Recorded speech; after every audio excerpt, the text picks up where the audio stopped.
Salam, hər vaxtınız xeyir olsun, dəyərli izləyicilər. Bugün mən sizə 9-10-cu siniflər üçün təşkil edilmiş blok sınavından coğrafiya suallarının izahını verəcəm. 31-ci sualdan başlayırıq. Litosfer tavalarının divergent ayrılma sərhədinə uyğun gəlir. Yəni, tavalarının ayrılma sərhədinə uyğun gələn coğrafi obyektlər.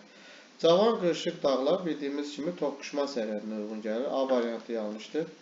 B-də rift dərələri, adalar, orta okean silsilələri. Bəli, tavalarının ayrılma sərhədi qoyur rift dərələri və orada vulkan tipli adalar və orta okean dağ silsilələri meydana gəlir. Cavab B variantıdır. C-də orta okean silsilələri doğru olsa da, novlar toqquşmadan yaranıb, yəni konvergent sərhədə aiddir. D variantında qədim faylı dağlar, bundan başqa platformalar və rift dərələri. Ümumiyyətlə, dağlar, burada qədim faylı dağlar da toqquşmadan yaranmış olur. Yəni, bu da ümumiyyətlə bu sərhədlərə uyğun gəlmir. Y variantında isə okean yatağı, dağ qurşaqları və qırışıq faylı dağlar. Yenə də burada faylı dağlar, bunlar uyğun gəlmir. Cavabımız B variantıdır. 32-ci suala baxırıq. Alp dağa gəlməsində yaranmış dağları müəyyən edin. Alp dağa gəlməsində yaranmış dağlar cavan dağlardır və Kaynuzu erasına məxsusdur. A variantında böyük su harici Ural və Kaf dağları. Bunlar Paleozoin, Hersin və Kaledon qırışığına aiddir. Olmaz. B variantında Verkhoyan, Sergiz və Skoti Allen. Bunlar Mezo erasının deməli Cimmeri qırışığına aiddir. Yanlışdır. C variantında Kordilyer dağları müəyyən bir hissələri Alp qırışığına aid olsa da, Əjdaha dağları Paleozoy erasının Kaledon Hersin qırışığına aiddir. C variantında yanlışdır. D variantında Pamir, Qafqaz və Krım dağları. Hər üç dağ Alp qırışığında cavan dağlardır. Eyni zamanda Y variantında Karpat və Altay cavan dağ olsa da, Tianşan dağları Kaledon Hersinə aiddir. Deməli, doğru cavabımız D variantı.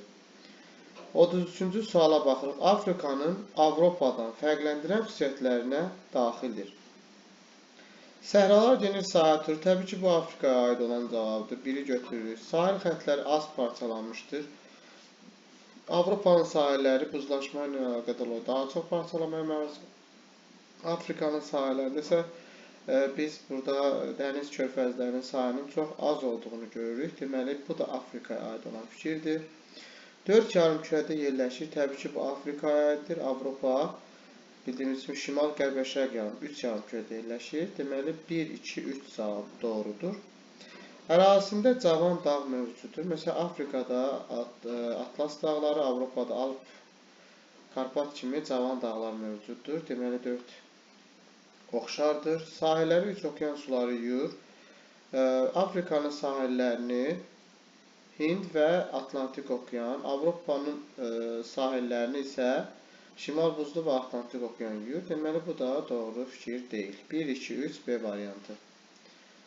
34-cü suala bax. Xəritə sxemdə göstərilmiş dağlardan hansılar geosinkral inkişafın 4-cü mərhələsinə aiddir?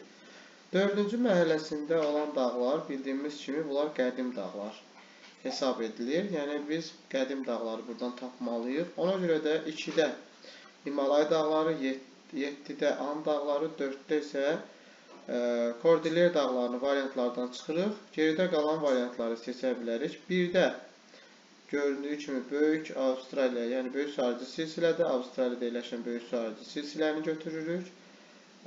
Bundan başqa biz 6 rəqəmi ilə göstərilən burada Ural dağlarını götürəcəyik. Bir də 5 rəqəmi ilə göstərən Akbalas dağlarını, yəni 1, 5, 6 cavabını götürəcəyik. Eyni zamanda burada 3 Atlas dağlarıdır. Bu da cavan dağ olduğu üçün götürə bilməliyik. Yəni bunlar 3-cü mərhələyə aid edilir. 35-ci suala baxın. Materik tipli yer qabığına malik olmayan vulkan, yəni materik tipli qabığa malik olmayan, daha çox vulkanik deməli, okeanın daxilində, okean tipli tavalarda püskürən vulkandan söhbət gedir. Karisimbi Afrikadakı materik tipli qabığa aiddir. Ruiz Cənubi Amerikada, Vezuvi Avropada, San Pedro'da Cənubi Amerikada yerləşən materik tipli vulkanlardır. Lakin Hekla Bildiyimiz kimi İslandiya adasında yerləşir. Okean tipli tavada püskürdüyü üçün bu okean tipli yer qabığına malikdir. Doğru göstərilməmişdir. 36-cı suala baxırıq. Doğru olmayanları seçməliyik. Dağılmacəmə mərhələsi era və dağlar. Kaledon, Hersinger, Paleozoy və Ural dağları bu doğru göstərilib. Bizə doğru olmayanlar lazımdır. Yəni deməli biz burada doğru olmayan biri götürməyəcəyik. Kimmeri, Kaynezoy və Alp. Ümumiyyətlə Kaynezoyda Alp qırışıqlığı olmuşdur. Yəni Kaynezoy Alp dağları aiddir. Lakin Kimmeri yox, Alp qırışığında olmalıdır. Burada ikini götürəcəyik. Alp mərhələsində Kaynezoy erasına əjdaha dağları aid deyil. Əjdaha qədim dağlardır. 4-də Kimmeri, Mezozoy və Kunlun dağları. Bu doğru fikir olduğu üçün götürməyəcəyik. 5-də Kaledon, Hersində Paleozoya aiddir və Kap dağları. Bu da doğrudur. Götürmürük. Kimmeri Mezozoyda olub, lakin An dağları Kimmeri qırışığında yox, Alp qırışığında aiddir. Həmçinin də Kaynezoy erasında yaranmışdır. Deməli 6 da yanlışdır. 2, 3, 6 C variantı. 37-ci suala baxırıq. Şimali Amerikanın şimal hissəsində qədim dövr buzlaşmasının olduğunu sübut edir. A-da yazılıb ki, səthində moren təpələri və göl çökəkliklərinin olması. Təbii ki, bunlar buzlar relif formalarıdır və bunun səbəbi də elə bu relif formalarının yaranmasına gətirib çıxarmışdır. 38-ci suala nəzər yetirsək, yer qabığında 180 metr dərinlikdə suxurların temperaturu 42,6 dərəcə Selsi olarsa, 30 metr dərinlikdə temperaturu müəyyən nəzərə alın ki, yer qabığında təqribən hər 33 metrdən temperatur 1 dərəcə dəyişir. Yəni, belə düşünək, yerin dərinliklərində burada 180 metrdə düşünək ki, burada temperatur deməli 42,6 dərəcə olubsa, bəs 30 metr, yəni burada neçə dərəcə olacaqdır? Bilirik ki, biz yerin dərinliklərini yuxarıya doğru qalıq. Əvvəlcə bunlar arasında hündürlük fərqini, dərinlik fərqini tapırıq. Bu edir 150 metr və hər 33 metrdə, deməli 150-ni də 33-ə bölsək, burada biz 150-ni 33-ə bölürük. Çünki 150 metr bunlar arasında məsafə deməli hündürlük fərqidir. Bunu da 33-ə biz bölsək, təxminən 4,5 dərəcə Selsi alırıq və bilirik ki, yerin dərinliklərinə doğru temperatur artır, amma biz yer səthinə doğru, yəni 30 metr hündürlüyə doğru qalxdığımız üçün o zaman temperatur azalmış olacaq. Yəni 42,6-dan biz 4,5 dərəcəni çıxacağıq. Bu da eləyəcək 38,1 dərəcə Selsi, cavab C variantı. 39. Respublikamızın relyefinə uyğun gələn xüsusiyyətləri müəyyən edin. Böyük Qafqaz dağları cənub-şərqdən şimal-qərbə doğru yüksəlir. Bu doğru fikirdir. Rusiya ilə sərhəddə Yan və Baş Qafqaz silsiləsindən keçir. Yan silsilə sərhəddə deyil, amma Baş Qafqaz sərhəddə yerləşir. Deməli, burada iki fikir də doğru olmaq üçün 2 götürülmür. 3-də ərazinin 27%-nin yüksəkliyi 1000 metrdən artıq olan sahələrdir. 3 doğrudur. 4-də baxırıq. Kür dağarası çökəkliyinin qərb hissəsi okean səviyyəsindən aşağıda yerləşir. Əslində bunun şərq hissəsi olmalıydı. Bu yanlışdır. Kür Araz ovalığı qərbdən şərqə doğru genişlənir. Doğrudur. 1, 3, 5 A variantı. Talış dağları Mezozoy yaşlıdır. Xeyr, Talış dağları Kaynezoy yaşlıdır. 40-cı suala baxırıq. Kartoqrafik proyeksiyaların mənfi cəhətləri. Silindrik proyeksiyada yüksək enişlərin böyük təhriflə verilməsi. Təbii ki, silindrik proyeksiyada ekvator boyu ərazilər düzgün tərtib edildiyi üçün qütb ətrafı ərazilərdə təhriflər olur. Bu götürüləcək bir mənfi cəhətdir. Silindirik proyeksiyada ekvator bu ərazidə təhriflə verilməsi təbii ki, bu yanlış fikirdir. Ümumiyyətlə. Bütün xəritələrdə forma və uzunluq tərifinin qalınması. Bunu da götürürük. Azimutal proyeksiyada müstəviyə toxunan nöqtənin təhrifli verilməsi. Bu yanlış fikirdir. Miqyas kiçiklikdə təhrifin artmasını da götürəcəyik. Yəni cavabımız olacaq 1, 3 və 5 Y variantı. Miqyas böyüdükcə təhrifin artması yanlışdır. 41-ci suala bax. Azərbaycanda arid denudasyon relief formaları və onların formalaşdığı şərait hansı sırada doğru verir? Arid quraq ərazidir. Yəni quraq ərazilərdə yağıntının az olması nəticəsində və meyilli ərazilərdə yağınan relief formaları. Məsələn, yarğanlar, qovlar. Cavablardan fikir versək, meandr və axmazlar, duyun və barxanlar, geniş çay dərələri, gətirmə konusları, yarğan və qovlar. Bunların içərisində 5-ci bəndə doğru göstərilmişdir. Arid denudasyon relief formaları yarğan və qovlara aiddir. Bunun səbəbi deməli az yağıntılı və meyilli ərazilərin olmasıdır. Cavab C variantı. 42. Dünya xəritəsində 5 dərəcə şimal və 15 dərəcə cənub enliyi arasında meridian qövsü üzrə məsafə 4 cm-dir. Xüsusi miqyası kilometrlə hesablayın. Deməli, düşünək ki, bir məntəqə, demək ki, belə göstərsək, bir məntəqə 5 dərəcə şimal enliyində yerləşir, digər məntəqə isə 15 dərəcə cənub enliyində yerləşir və bildiyimiz üçün biri şimal, biri cənubda olduğu zaman biz bu məntəqələrin dərəcə fərqini tapmaq üçün toplayırıq.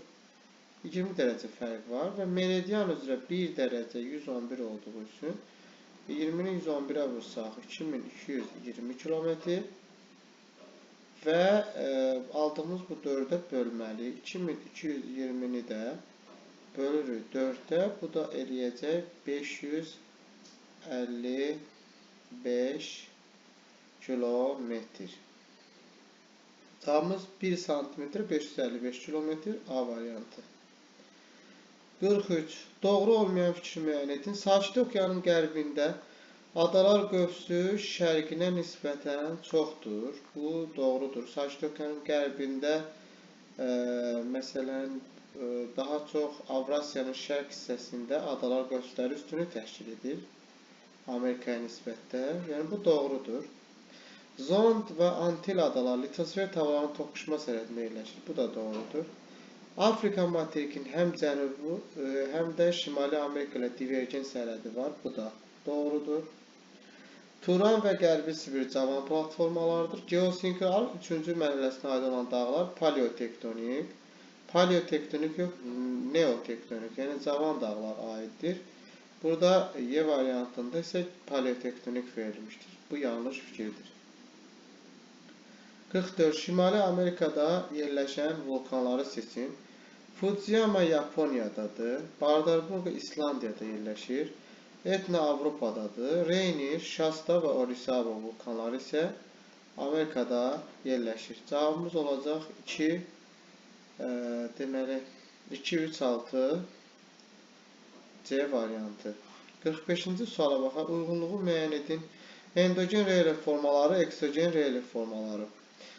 Baxaq, burada vulkan konusu təbii ki, daxili qüvvələrin yaratdığı relief formaları endogendir. Xarici qüvvələr isə eksogendir. Vulkan konusu daxili qüvvələr endogenə aiddir. Sürüşmə xarici qüvvələr eksogenə aiddir. Daha doğrusu burada sürüşmələrdə müəyyən qədər endogen qüvvələrdə iştirak etdiyi üçün ortaq fikir götürə bilərik bunu. Sonra delta.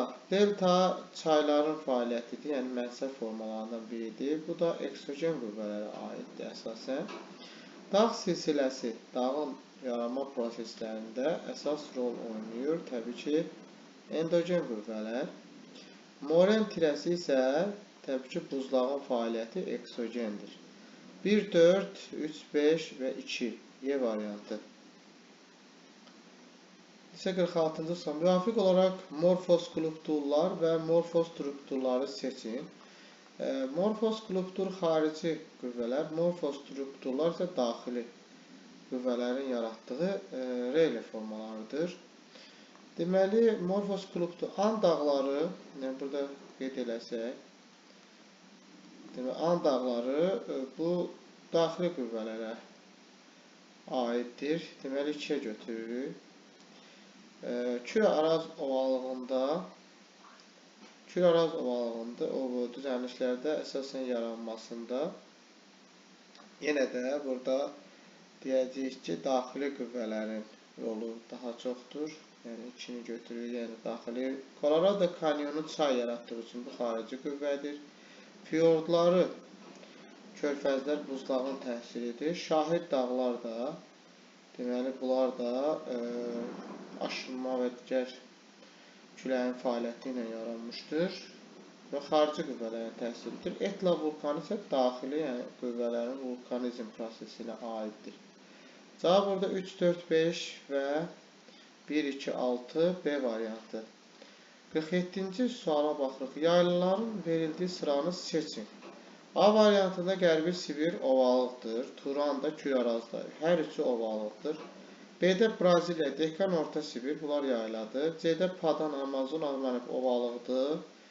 Həmçinin Hindqan və Amazon ovalıq Tibet yayladır. Y variantında isə Tibet, Efiopiya yayladır. Kür-Araz ovalıqdır. Cavabımız oldu B variantı. 48. Müvafiq olaraq okean yer qabının ən qalın və ən nazik hissəsi. Okean yer qabının ən qalın hissəsi orta okean silsilələrində, ən nazik hissəsi isə novlardadır. Cavab olacaq burada D variantı. 49. Həqiqi sahəsi 7942 km², adanın xəritədəki sahəsi 22 cm²-dır. Xəritədə adanın şimal ucqar nöqtəsi ilə cənub ucqar nöqtəsi arasında məsafə 6 cm-dir. Həqiqi məsafəni kilometrlə hesablayın. Bildiyimiz kimi burada miqyası tapmaq üçün biz həqiqi sahəni, yəni 7942-ni bölməliyik 22-yə və bunu kök altına salmalıyıq və burada cavabı biz 19 alacağıq. 19 kilometr. Yəni 1 santimetr 19 kilometr uyğun gəlirsə, o zaman 6 santimetrini 6-nı 19-a vururuq. 114 kilometrdir. Cavabımız D variantı. 50-ci suala akkumulyativ relyef formaları və 2-də denodasyon relyef formaları. Bunları uyğunlaşdırırıq.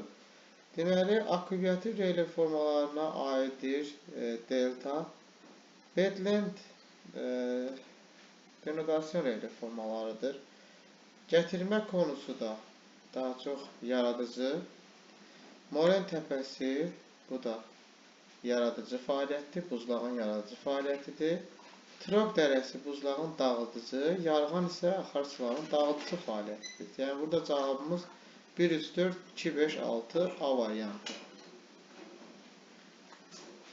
51-ci suala baxırıq. Xəritə sxemasına uyğunluğu müəyyən edin. Burada gil, deməli, metamorfizləşməsi nəzərə alınır. Gil, gilliş hissə çevrilir.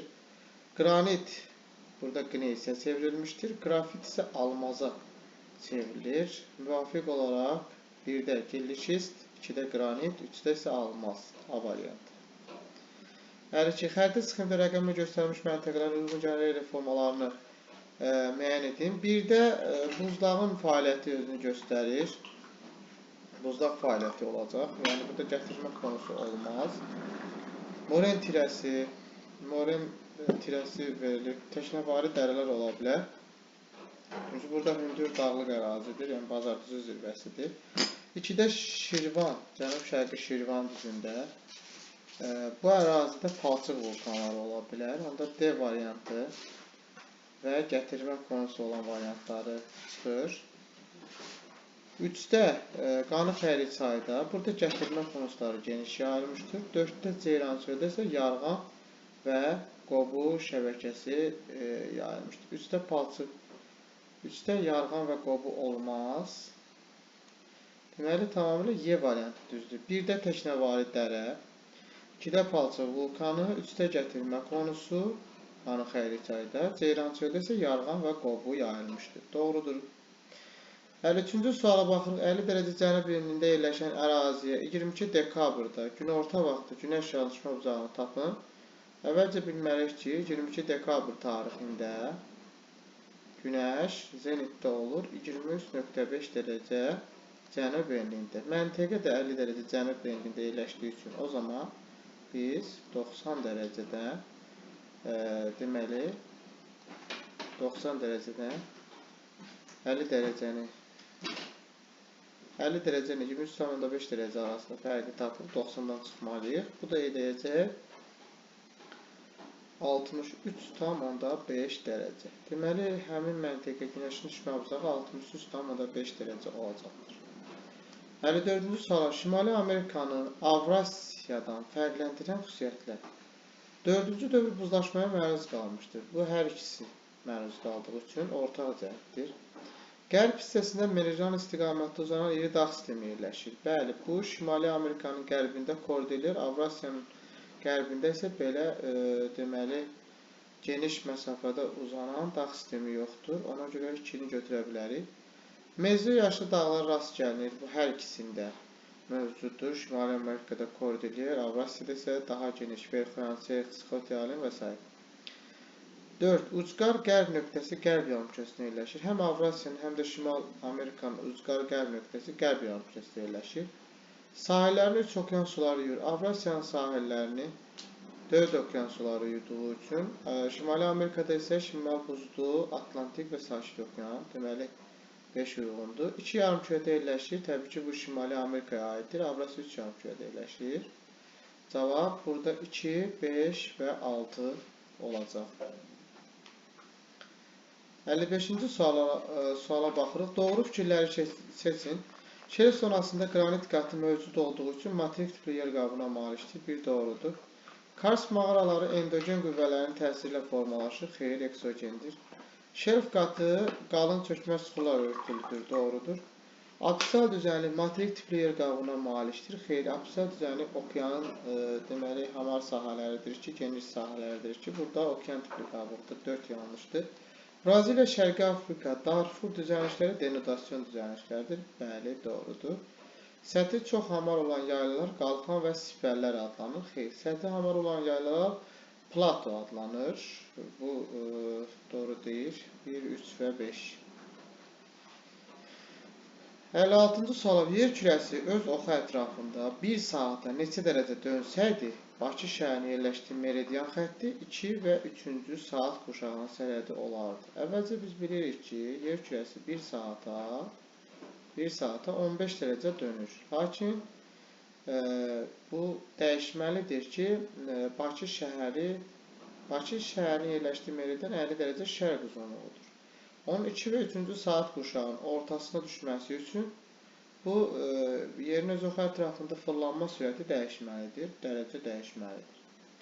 2 və 3-cü saat quşağının arasını biz 2,5 kimi götürə bilərik. Bunu biz bərabər eləsə 50-yə. O zaman buradan biz dərəcəni tapırıq ki, 20 dərəcə. Əgər yer öz oxu ətrafında 1 saata 20 dərəcə dönsə, o zaman 2 və 3-cü saat quşaqların arası 50 dərəcə şərq uzunluğunu əmələ gətirəcək. Cavab 20 dərəcə. 57-ci suala baxırıq. Afrika, Avrasiya və Cənubi Amerika. La Plata ovalığı yerləşir Cənubi Amerikada. Əhəqqar yaylası yerləşir Afrikada. Mesopotamiya ovalığı Avrasiyada. Tibesti yaylası yerləşir Afrikada. Tibet yaylası isə yerləşir Avrasiyada. B, D, C və A variantları. İndi isə situasiyaya baxırıq. Səyyahlar tədqiqat aparmaq üçün şimal və şərq yarımkürəsində olan bir məntəqəyə yollandılar. Bu məntəqə ekvatordan 6660 km şimalda, bünövrəsi Parezi erasında yaranmış düzənlikdə yerləşir. Məntəqənin yerləşdiyi düzənliyin qərb hissəsində Kaledon və Hersin qırşığına aid olan dağ sistemi mövcuddur. Düzənlik cavan platforma sahəsinə uyğun gəlir. Bu məlumatlardan biz aydın bilirik ki, əgər biz məntəqəni təyin etsək, Deməli, bu məntəqə ekvatordan 6660. Yəni, bu 6660-ı 111-ə bölsək, bu eləyəcək 60 dərəcə. Deməli, məntəqə yerləşir 60 dərəcə şimal enliyində. Və bu məntəqə də şimal və şərq yarımkürəsində yerləşdirilir bilərək bunun qərbi Sibir olduğunu tapa bildik. Məntəqənin yerləşdiyi düzənliyi, yəni məntəqə qərbi Sibir platformasıdır və orada yerləşən düzənlik qərbi Sibir düzənliyidir. Və bu düzənliyin qərbində yerləşən dağ sistemi Ural dağları hesab edilir. Ural dağları Narodnaya zirvəsidir. Bu məntəqə 22 dekabr tarixində günorta vaxtı günəş şüalarının düşmə bucağını hesab edilir. 22 dekabrda günəş 23.5 cənub enliyində zenitdə olur. Məntəqəmiz isə 60 şimal enliyində yerləşir. O zaman biz bu şəkildə hesablayırıq. Yəni 23,5-ə əlavə edirik və bu zaman 6,5 dərəcə düşmüş olacaq. 60-cı sual. Düzənliyin şərq və qərbində yerləşən dağ və yaylanın adını, düzənliyin şərq hissəsində şərq və qərbində yerləşən dağ və yaylanın, yəni qərbində yerləşən dağ olduğu Ural dağları yuxarıda da verilmişdir. Şərqində yerləşən yayla isə Orta Sibir yaylası olacaq. Sualların izahı bu qədər. İzlədiyiniz üçün təşəkkür edirəm.